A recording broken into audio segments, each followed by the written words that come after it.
Hey, what's up, you guys? I am back with another video today. I am here wanting to talk about what is going on with Conmebol this World Cup. I mean, so far no country has won. It's honestly insane. So let's just get right into it. I'm not here to sell any smoke to you guys, BS you guys. I'm gonna be very real because I myself am from Conmebol, Colombia. So I am very familiar with a lot of these countries, a lot of these players, what's going on with each of them, and I can give you guys a little bit of. Obviously, I'm not like from Uruguay, right? So I'm not going to be able to tell you exactly what's going on, but I do have kind of the gist of like the situation over there. And same with Brazil, same with Paraguay, same with Ecuador. Ecuador, I might know a little bit about since it's right next to Colombia, but let me just get right into it. So the first one was the 4-1 to USA, the tough loss that Paraguay took.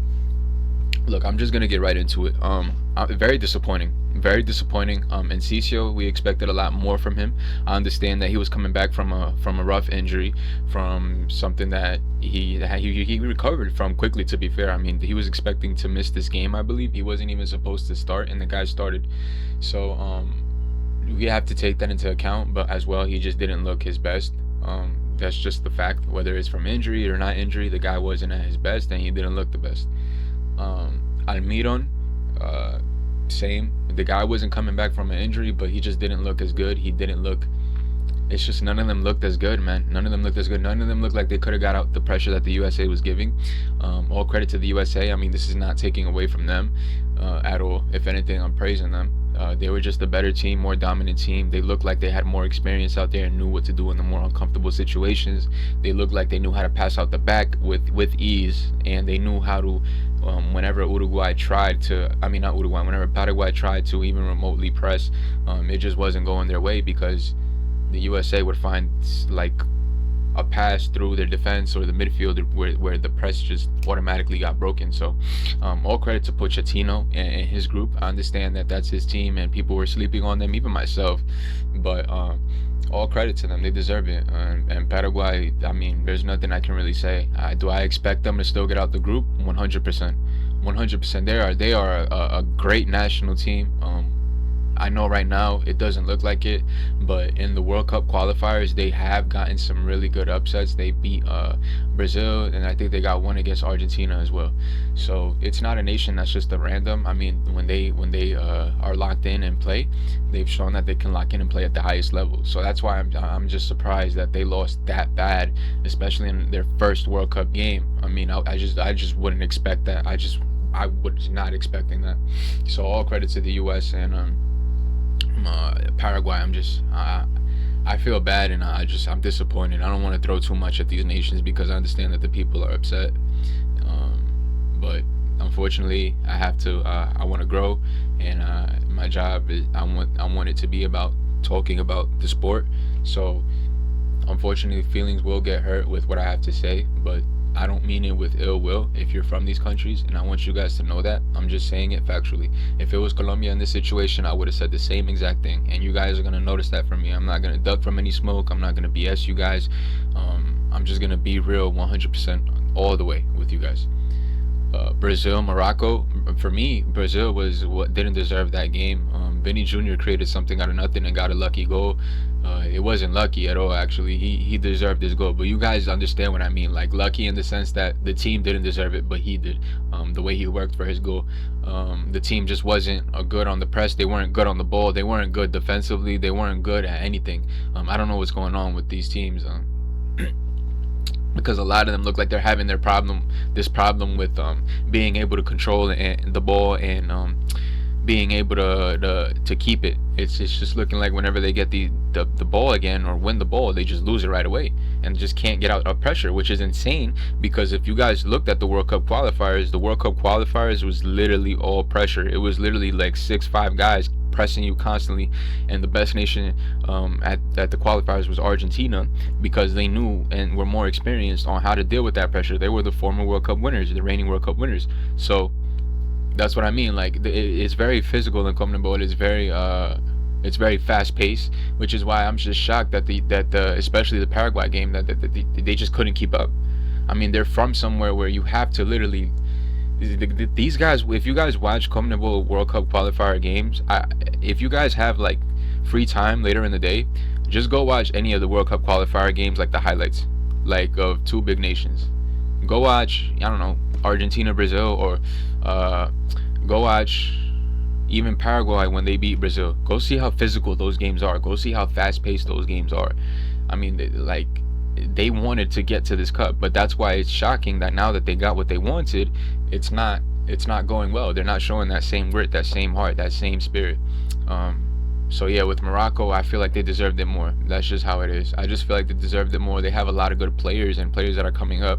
I don't know any of all of them. Sorry, I know a couple of them, but it's a national team that I understand is on the come up, and I know they're on like a 30 game streak or something like that, 29, 28. But they're definitely a national team you can't sleep on or easily forget about. They're here. They're here to compete, and I wouldn't be surprised if they top their group. They've been playing at a high level for years now. Ivory Coast, Ecuador. I mean, I wasn't really like. The reason I wasn't shocked was because I saw the game versus France and I saw something. I saw something from Ivory Coast. Ivory Coast defends similar to Ecuador. So I knew it would, because Ecuador has a problem where they can defend like no other, but whenever they attack, it just isn't as fluid. It's not as good, and especially in front of net, like you guys saw in this game, how they were just like missing damn near all the chances and the easiest chances. That's been a known issue for them. If you guys want, I'll pull it up for you here, their stats, because they got second in the World Cup qualifiers. And yes, it's noted. I know a lot of my Ecuadorian people are saying, hey, we're on this 30 game win streak, 28 something win streak. Yes, but it's not like Morocco's streak. It's like a different type of streak. I'm about to show you guys right now. It's not a streak you guys would think. It's this type of streak. And 18, so let's count the games. So this is the streak they were talking about. 1, 2, 3, 4, 5, 6, 7, 8, 9, 10, 11, 12, 13, 14, 15, 16, 17, 18, 19. So they were on a 19 game unbeaten streak. Not even a win streak, unbeaten streak. Sorry, I'm taking a sip. So an important thing to note with this 19 game unbeaten streak is how many games they didn't score in and how many games they drew. So the first thing we're going to count is how many games they drew. 1, 2, 3,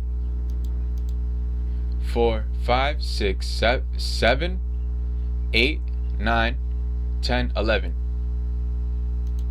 So out of all those games, 11 of them were draws. 18 games, 11 draws. Now let's count how many times they only, not even just no goals. Let's count how many times they only scored one goal. 1, 2, 3, 4, 5, 6, 7, 8, 9, 10. So 2 more games. So in that streak, there's been like 7 to 8 games where they haven't even scored. That's what I'm saying. Like, they have a very hard time, a very, very difficult time scoring. And it's not even I'm trying to pull this up for you guys here. There it is, the fixture. Look. 14 goals, like only 5 goals conceded, but they only scored 14 in 18 games. The entire qualifiers, not just that streak. So this is what I'm saying. This is a known thing with them where they just can't put it away, bro. I don't know what it is with them. I don't know what it is with them. So with Ivory Coast, when I saw Diamande, when I saw their forward, I don't know a lot of their like by names, but if I seen their face, I would know them. I know Fofana, I know Kessié. Like, they have a lot of good physical players that can match with Ecuador, because with Ecuador, their specialty is defending, but you need physicality to defend. If you could get past the first half of Ecuador's really heavy physical pressure, where then they get gassed, Ivory Coast had the physicality and the players and the streak and the win that they just came off of with France to be able to get the goal and take the win from Ecuador. Yes, 100%. I wasn't surprised by this. Ivory Coast was a good team, and arguably out of everybody here, Ecuador had the toughest matchup. Ecuador, arguably, you could argue Morocco, but that's it. Arguably, out of everybody here, Ivory Coast was the more difficult opponent. If we're speaking on form, not the entire history, we're speaking on current form. Ivory Coast was a very difficult opponent. So for my Ecuadorian people, I understand that right now you guys are upset. I understand that right now you guys are sad. You guys don't want to like really have your hopes up. I get it. But hear me out. That was a very tough game. You guys showed that you guys are able to compete. You guys are here. You guys are here. You just need to make your shots, bro. Like this can't be a constant thing with you guys. You guys are better than that. You guys are better than that. You guys have the players now. You guys are on a golden generation. You guys have everything literally for you right there to break that stereotype and move your country forward. You guys have it right there.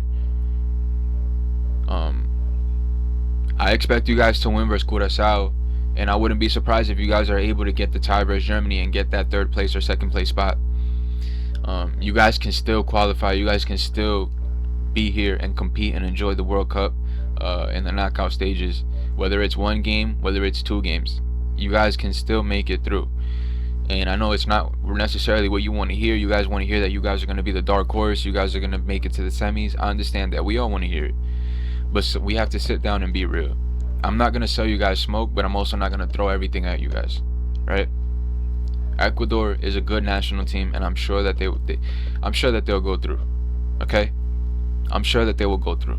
They just need to lock in. They need their players to make their shots. They can't keep missing wide open things, and they can't keep this mindset of, oh, we tied to a good national team. It's okay. I'm not selling you guys that either. You guys have to learn how to criticize your own players. Just be real with yourselves. This loss, it wasn't just luck. Ivory Coast deserved it. You guys think you guys deserved it because you were more dominant per se, but they kind of let you guys tire yourselves out.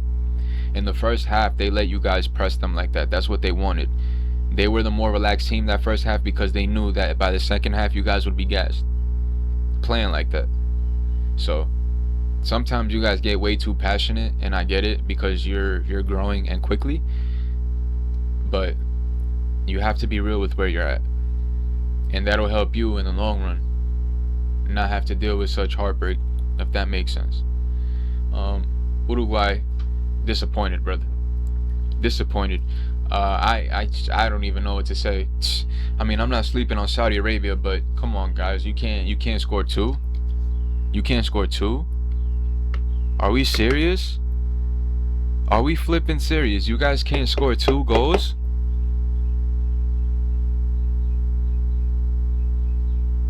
Bro, like,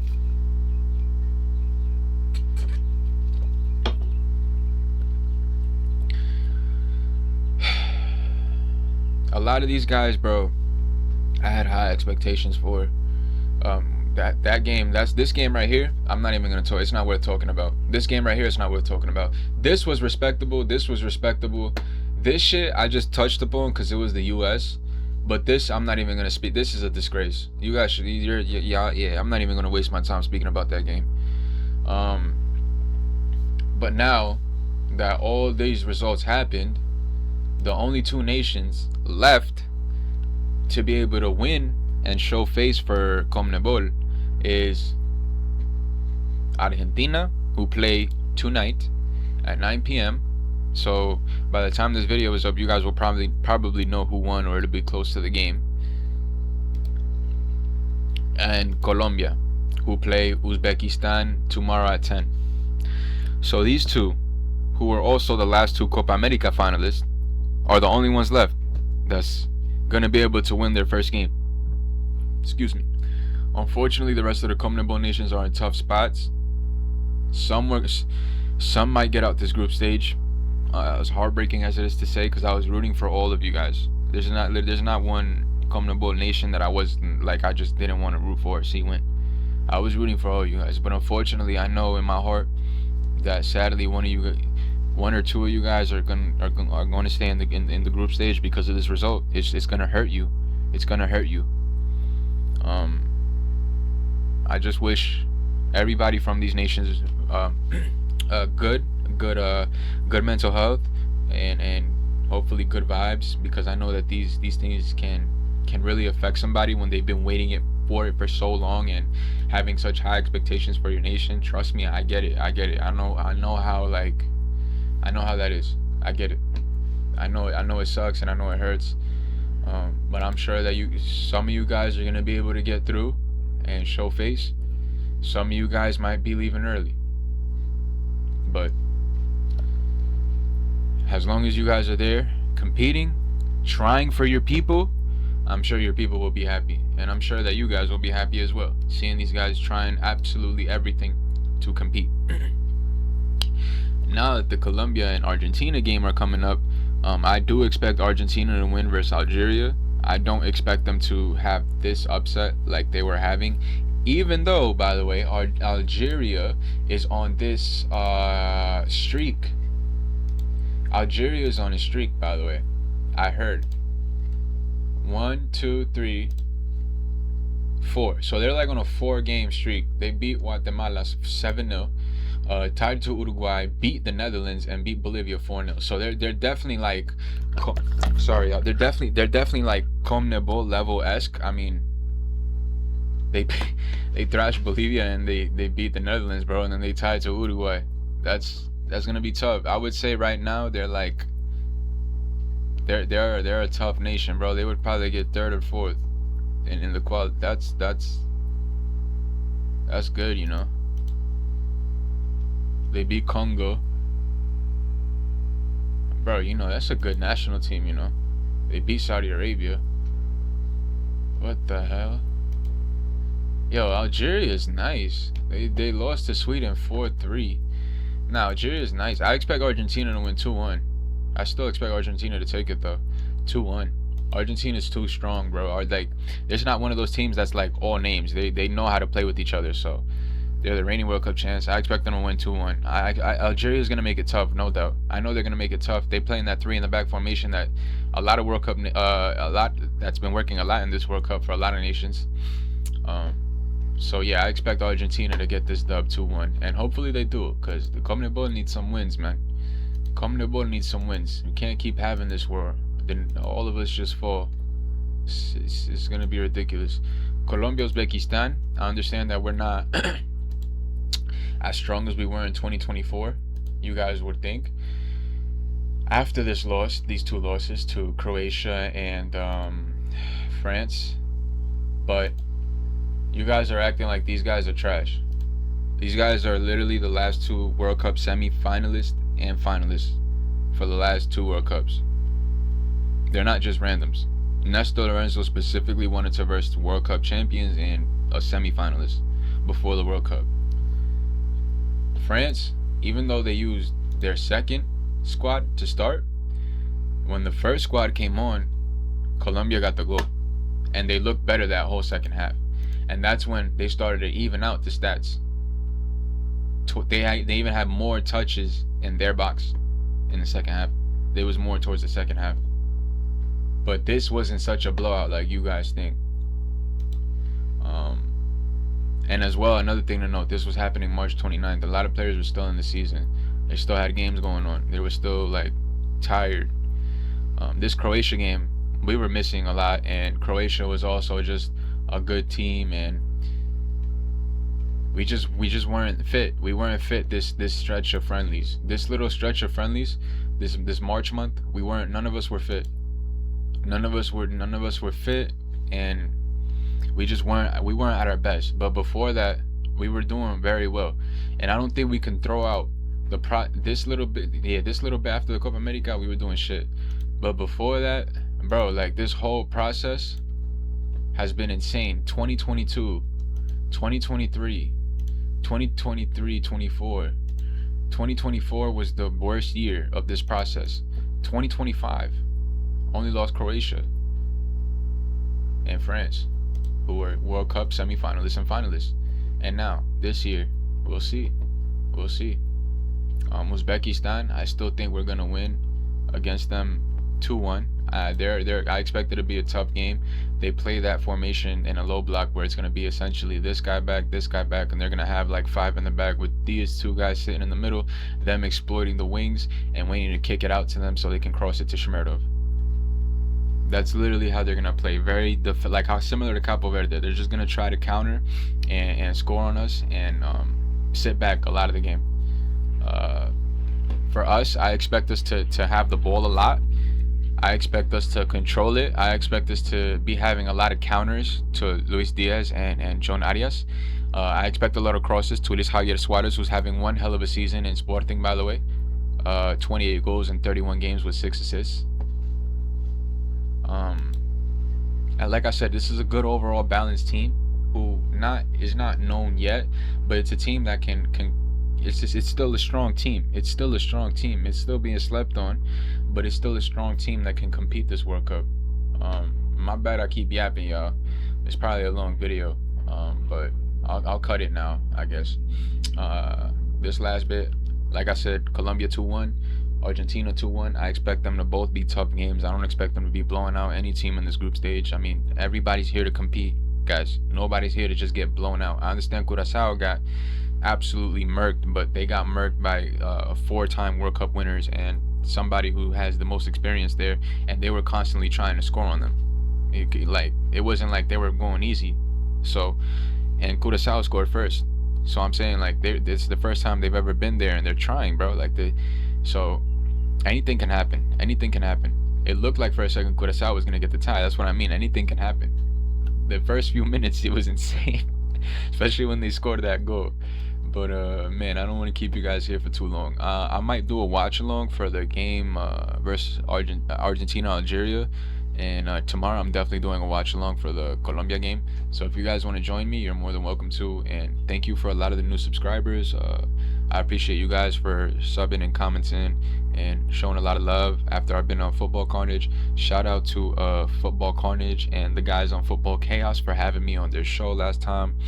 And I'm gonna end it here, guys. I just wanted to touch on all this stuff because it's an insanity what's been going on this World Cup. If I told you that freaking Saudi Arabia would be the top of their group right now, you guys wouldn't believe me. So that's all. Have a good day, y'all. Thank you for watching, and peace.